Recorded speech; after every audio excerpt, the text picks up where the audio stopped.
Suspense. And the producer of radio's outstanding theater of thrills, the master of mystery and adventure, William N. Robeson. Among the many misconceptions under which we live and have our being is the one that states that there is no such thing as the perfect crime. The open files of unsolved murders in every police department across the land give the lie to this proposition. However, it is true that the criminal more often than not slips up on the tiniest of details and ends up alone in a tiny room with a tiny gas pellet dropping into a tiny pan of water under his chair. We wonder if you can spot the detail Dort Sharples overlooked as you listen to Mr. Glenn Ford starring in Murder and Aunt Delia, a tale well calculated to keep you in Suspense. Ever stick out your thumb and pull in $1 million plum? Well, I'm the little Jack Horner that did it. Only my name isn't Horner. It's Dort Sharples. I was hitchhiking along Highway 70 across the Arizona desert heading for L.A. It was August, and it was hot. Oh, man, it was hot. It was so hot the lizards were fanning themselves. There wasn't much traffic. Nobody would stop. I'd walked about 8 miles outside a little burg called Quartzsite, and I was tired. I was tired and sore. Finally, a black sedan come along. I was all set to holler cuss words at it for not stopping when suddenly this guy slows down. It was a young guy, about my age. He was alone. Hop in. Oh, thanks. I sure appreciate this, man. It's all right. I could use some company. Yeah, you know, for a second there, I didn't think you were going to stop. I wasn't, frankly. Yeah, well, guy has to be careful nowadays, huh? You know what changed my mind? Maybe you won't like this, but it suddenly struck me that you look like me. Yeah, I guess maybe I'd do it that, now that you mention it. What if that was me walking along, I thought? Besides, if you got a face like mine, it must be an honest face. Hey, maybe you got something there. You going to Blythe? What's that? The next town, across the Colorado. Oh, no, I'm going clear into L.A. I happen to be going through L.A. on my way to Santa Barbara. If you want to spell me at the wheel, we can make Los Angeles by a little after midnight. Brother, you got yourself a co-pilot.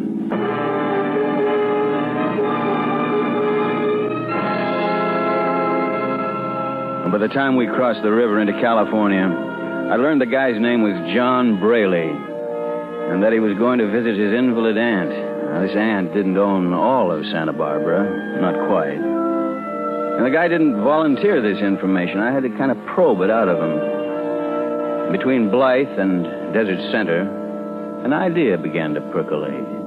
And not just from the heat, either. Say, I bet your aunt's going to be awfully glad to see you, Braley. Say, how long did you say it had been? I was 10 when I left. Oh, yeah.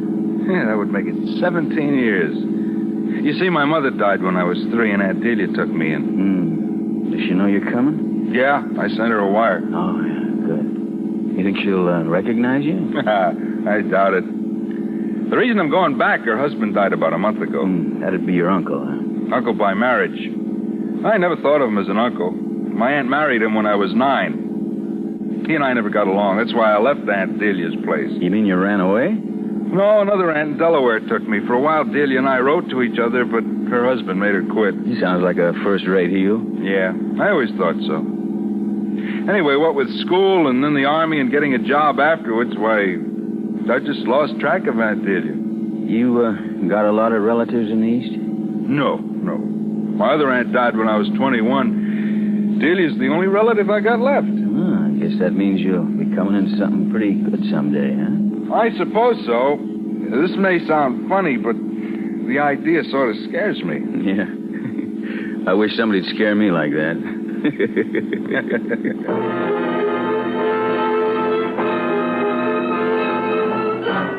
I kept pumping him until I could have written his autobiography. Yes, I mean autobiography. I stored away facts about his uncle he hated, how Braley used to like to draw pictures when he was a kid, how he got his only spanking when he was 8 for spilling ink on his aunt's favorite tapestry, how he wouldn't eat peas, and got sick on enchiladas at the Santa Barbara Fiesta in 1935. Everything. Could I remember it, man? You know what people used to say? They used to say to me, you know, with your memory, boy, you could be a good lawyer. Yeah. but that takes work. Just east of Indio, before Highway 70 runs into 99, I figured I was thoroughly briefed. You want me to drive a while, Sharples? No, thanks. It's okay. Unless you want to take over. No. Technically, maybe I shouldn't be driving at all. No, I've got one of those mail-order driver's licenses, but I doubt if I could pass the California test. You see... Hey, wait a minute. Hey, you notice something funny? No, what? I think we're getting a flat. Oh, no. Yeah, sure. This car kind of rides funny. You feel it? You know what I think it is? I think it's the right rear tire there. Well, this would have to happen clear out in the middle of nowhere. Yeah, you said it. I tell you, maybe we better stop and take a look, huh? I don't even know if the spare's any good. Look, I may be imagining things. I don't know, but we better make sure. I'll check it. Just a minute. There's not a soul in sight either way. Well, we won't need any help. Well, I hope not. How is it? Maybe you better come back here. Okay. I'm sure glad I've got you along. I'm not much good at... Oh, come to think of it, there may not be any tools in the car. I bought this car in a hurry off a used car lot. Well, I've got all the tools I need, Braley. Gee, it doesn't look flat to me. No? Come here. Lean down here and take a look, huh? It still doesn't seem... I was right about the tools, wasn't I, Braley?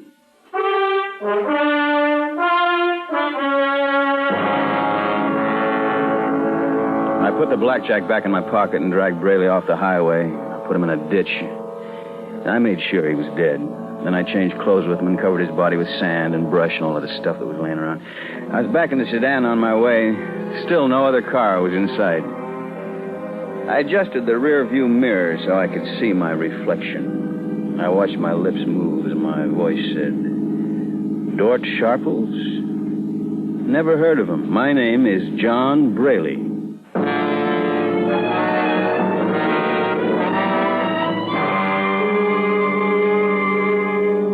I pulled into L.A. about 2 a.m. I waited around till morning, though, before I went to Rena's apartment. I wanted her to be real wide awake when I told her my idea. But, Dort, it sounds crazy and dangerous. For $1 million, we can afford to be crazy. But suppose somebody finds out you aren't this guy, Braley. Look, who will know? Huh? Who's going to know? His aunt hasn't seen him since he was a kid. There's no other relatives, no connections on the coast, none back east either. But are you sure you can carry it off, Dort? Look, Rena, will you listen to me a minute? I know everything about that guy. I even know when he lost his first baby tooth. But what do you want me to do? I'm going to... You just stay where I can get in touch with you hear? You be ready to come up to Santa Barbara. How long will you have to wait to come into this money? The old lady may live for years. No, I don't think so. She's pretty well along, and she's an invalid. You know, a lot of things can happen to an old lady. Well... No wells about it. It's a real break. Now, I might have done it alone. I could have done it alone. But I thought of you, kid. Real sweet of you, Dort. Real sweet. Yeah, sure. And we're partners, huh? Yes, Dort. Great. Now, look, kid, listen, one thing very important. You lay off that Dort stuff from now on, huh? From now on, you call me John Braley. Kiss me, John.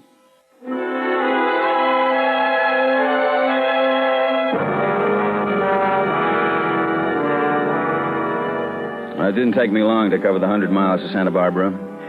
The reunion with Aunt Delia was, well, it was quite touching. Yeah, I sat on a little low stool, right in front of her, right by her wheelchair, drinking tea that the housekeeper, this Mrs. Parker, she kept pouring it, so... And we talked over old times. Oh, Johnny, it's so good to have you home again. Johnny. Nobody but you ever called me that. You remember the kids used to call me Jack or Curly mostly? Oh, and how angry you used to get. You hated to be called Curly. Yeah, and when I got into a fight about it that time, remember with Pudge Martin?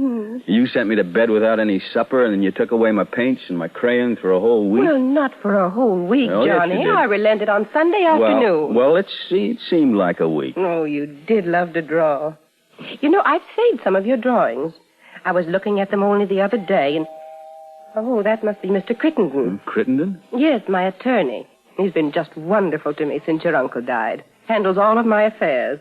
I've asked him to come up to meet you. Oh? Well, I hope you don't mind. No. That's all right, Mrs. Parker. Don't bother. Come right in, Bryce. Hello, Delia. Right. My, you look positively radiant. Well, well. Is this the prodigal nephew? Yes? Bryce, this is Johnny, or should I say, Mr. Crittenden, my nephew, John Braley. How do you do? How do you do? So this is Charles. My boy, let me warn you that I know every infamous detail of your crime-ridden career. Mm-hmm. That is, up until the time you were 10 years old. No, Bryce. Now, wait a minute. I'm afraid, Andy, that Mr. Crittenden has an ipso facto case against me. I offer this tapestry. That's going to be Exhibit A. Take a look.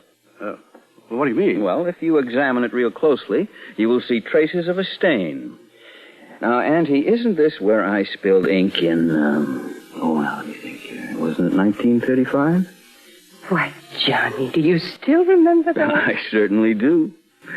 And you spanked me with a hairbrush. The accused has paid his debt to society. Case dismissed. No, Johnny, that stain is worth more to me than the tapestry itself. Oh, now, come on. I think she means it, John. Your arrival has already made her look 10 years younger. Oh, how absolutely absurd. In fact, I think you could get up out of that chair this minute and trounce me soundly in a game of tennis.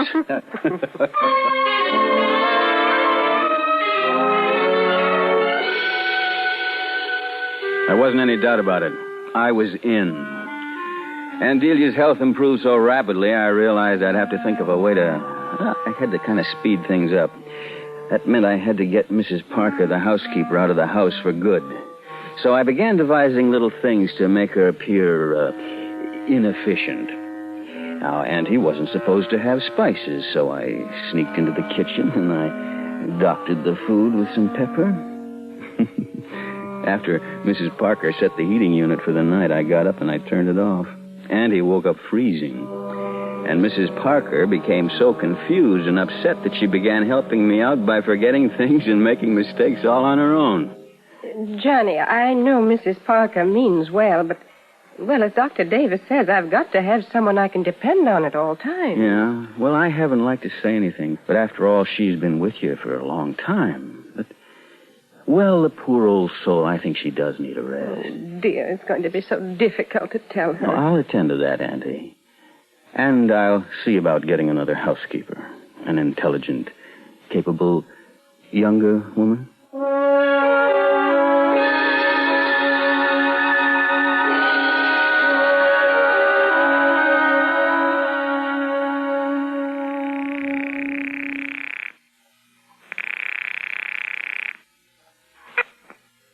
Hello? Rena, this is me. Who? You know, Mr. Braley. Oh, yes. How are you, Mr. Brady? I'm great. Now, listen, kid. I'm calling from Santa Barbara. I'll get up here right away, check in at the San Martin Hotel as Rena Derwin, and you wait there till I call you. We're in, baby, but good.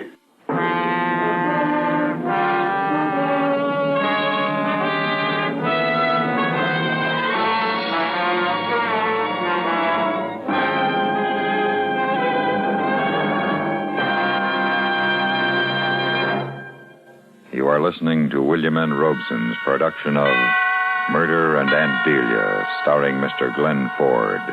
A tale well calculated to keep you in suspense.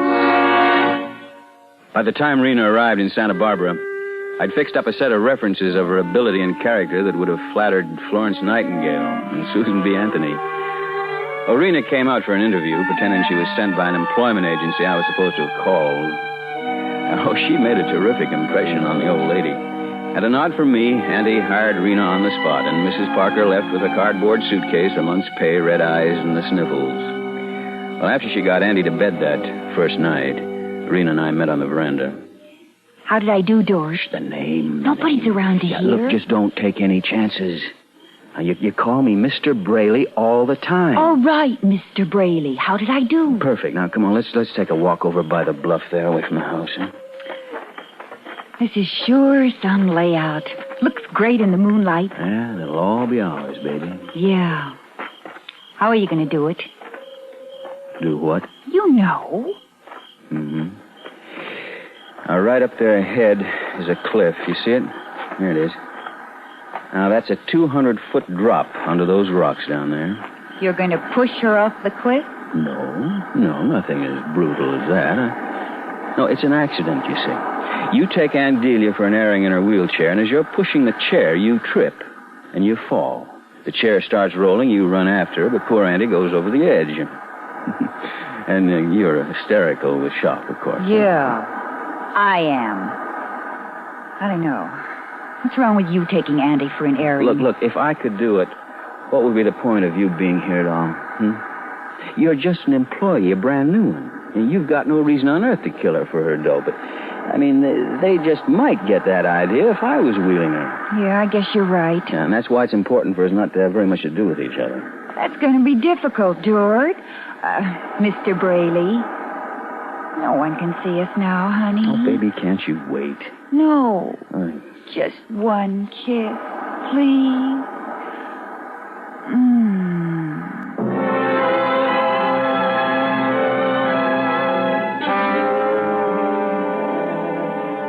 The next afternoon, Auntie and I were in the library. I was trying to look interested in the scrapbook she was pawing through.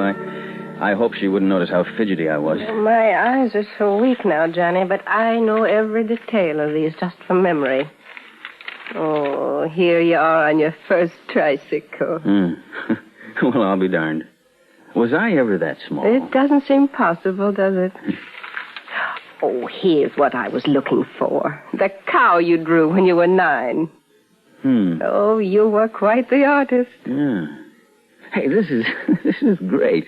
I was what do you call it, surrealist or something? I colored it green. Look at that. A green cow on purple grass. Well, it certainly caused a sensation at your school. There's a wonder I wasn't expecting. Oh, Johnny. Oh, I've always been just sick about this picture. One of the few of you and me together. You broke away from me just as the photographer took it. Yeah, just a blur. What's the cat doing in it? But don't you remember? That's Xerxes. What? Oh, you remember? Oh, sure. Old Xerxes the Persian. Yeah. Oh, gee, you know the fun he and I used to have together? Of course, I used to tease him a lot when you weren't looking. Yeah, but he sure was a nice... What's the matter, Auntie? Johnny, are you trying to fool your old auntie? What do you mean? Well, you were frightened plumb out of your wits by cats. If Xerxes so much as brushed up against you, you'd scream bloody murder. That's why you jumped when the picture was taken. I did? I did. Yeah, didn't I? Yeah. You remember? Dr. Thompson said it was a deep-seated phobia, and you'd probably have it all your life, like Napoleon. Did it ever go away, Johnny, this fear of cats? Well, yeah, it went. I mean, most of it went away. After all, he doesn't like to remember what a coward he was when he was a kid.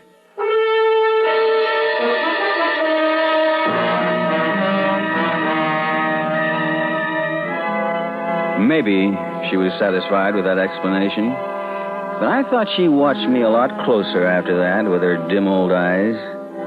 Irene and I couldn't put it off much longer. I might pull a real boner. That night, Irene and I set it up. I said, tomorrow, right after breakfast. Oh. You'll come with me, won't you? Honey, it's better if I'm not around. You don't have to be right there. Just be where I can see you. I couldn't do it all alone. I don't know if I can... All right. Just don't lose your nerve, kid. That's all. Just don't lose your nerve, huh?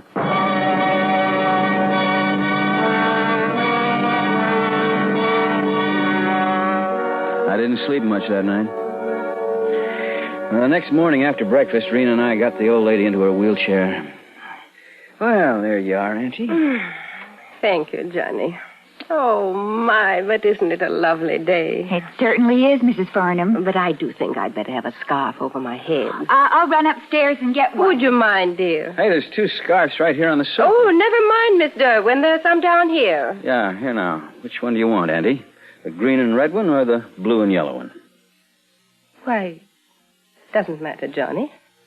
Either one. All right. Let's see now. I think the green and red one will go better with that robe you're wearing. Yes. So it will. Yeah, now, doesn't that look nice? All right, let's go, huh? No, wait. I've changed my mind. Huh?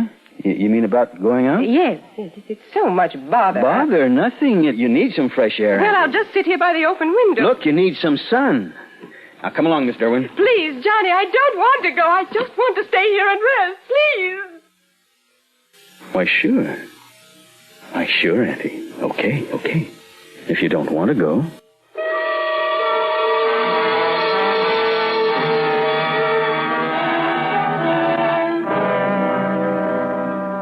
Aunt Delia finally calmed down, but she still had Rena put her to bed. Then she asked me to drive into town. She wanted me to get her some medicine she was out of. You know what I was doing? I was hoping the old lady was maybe coming down with something that would save Rena and me the trouble of that last wheelchair ride. But no. The next morning was cloudy and sultry. When I got downstairs, Rena already had the old girl out on the lawn in her wheelchair. She came over to me and whispered. She just wants to stay there, Dort. No ride. Well, that's tough. That's real tough, because she's going anyway. Now, come on, Rena. Suppose she makes a fuss. I think the two of us can handle an old lady in a wheelchair. But if she screams... So, she screams. All right. This estate is as isolated as Alcatraz. Come on. Let's get it over with. All right. It's starting to sprinkle. I know it is. Now, come on. Hurry up. Let's finish this thing before we get wet. Miss Derwin, it's starting to rain. Oh, we're coming, Auntie. Oh, I just knew it would rain today. I just knew it. Yes. Yeah. Well, here we go, Auntie. You came just in time. I thought you'd forgotten me. Forget you. Why, don't be silly. Oh, dear, it's really starting to come down. Well, hurry. We'll be soaked. Johnny, the house is back that way. Johnny, where are you taking me? Just relax, Auntie. Rena, help me push, will you? Sure. All right, let's make this quick. Johnny, what are you doing? Stop it! Stop it, Dr. Fuss! Johnny, do you hear me? I'm frightened. Faster, Rena. You're not my Johnny. Are you? You're not my Johnny. Okay, Rena, let her go. Oh, stop me, please. Please.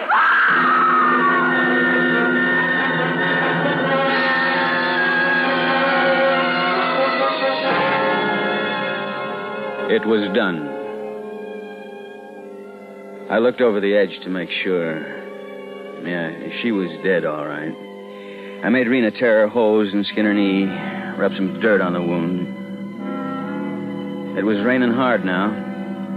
As we got back to the house, I heard a car swinging around the last turn on the grade. It pulled up the driveway by the porch, and a man got out. It was Crittenden. Get hysterical, Rena. Come on, limp. Oh, I tried to stop him, Mr. Braley. I tried to. Mr. Crittenden?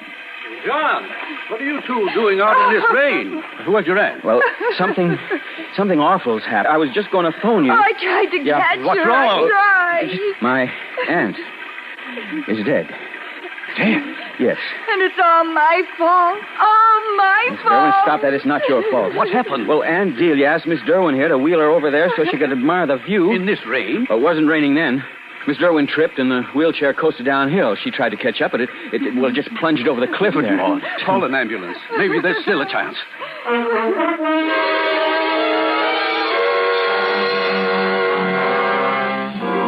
Well, Crittenden ran down to look over the cliff. I went into the library and phoned the ambulance and the police, too, just to make it look good. Well, I was downing a double shot of bourbon when the lawyer came in. That poor woman. At least she didn't suffer. Oh, thank heaven for that. Use a drink? No, thanks. Well, I'll never forget that scream. Don't I tell you. torture yourself. This young woman, what's her background? Oh, Miss Derwin? Why, an employment agency sent her out. She has wonderful references. Uh-huh. Gentlemen, I'm sorry I lost control of myself. Oh, Miss Derwin, this is Mr. Crittenden. How do you do? Mrs. Farnham's attorney. How do you do? Could I bring you gentlemen anything? Nothing for me, thank you. Now, please sit down and relax. You've had quite a shock. Yes, sit down, Miss Derwin. Thank you. Well, there seems to be nothing to do but wait.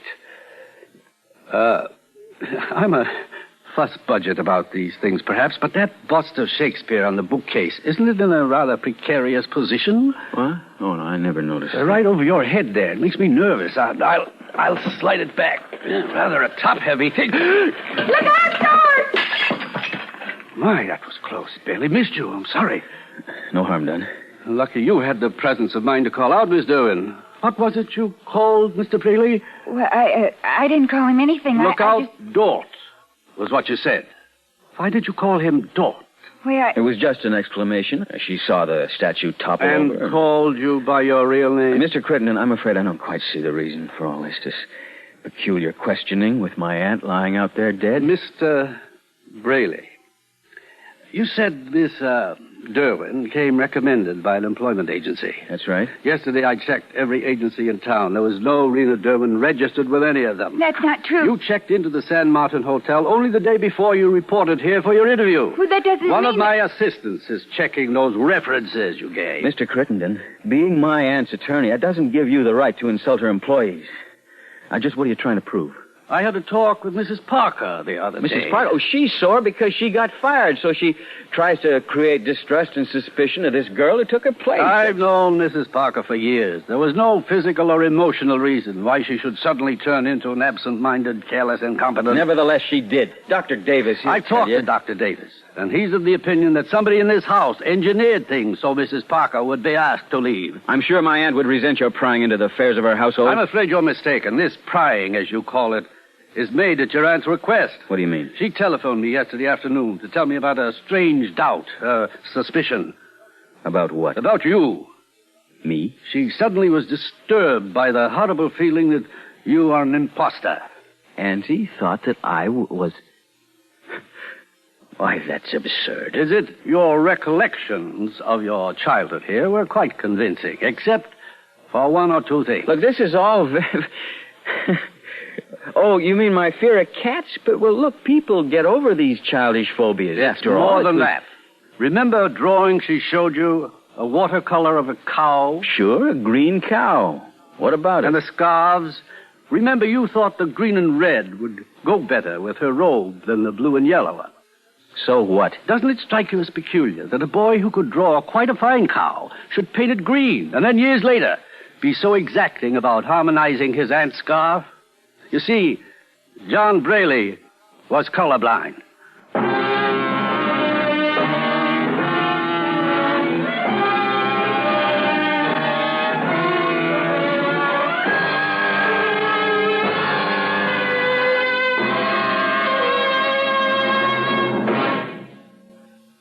Suspense,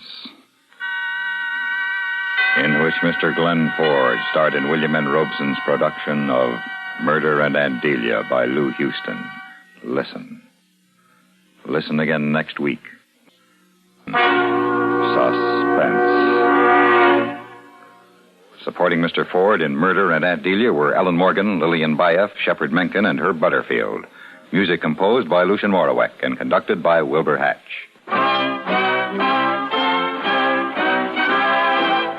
Suspense has been brought to you through the worldwide facilities of the United States Armed Forces Radio and Television Service.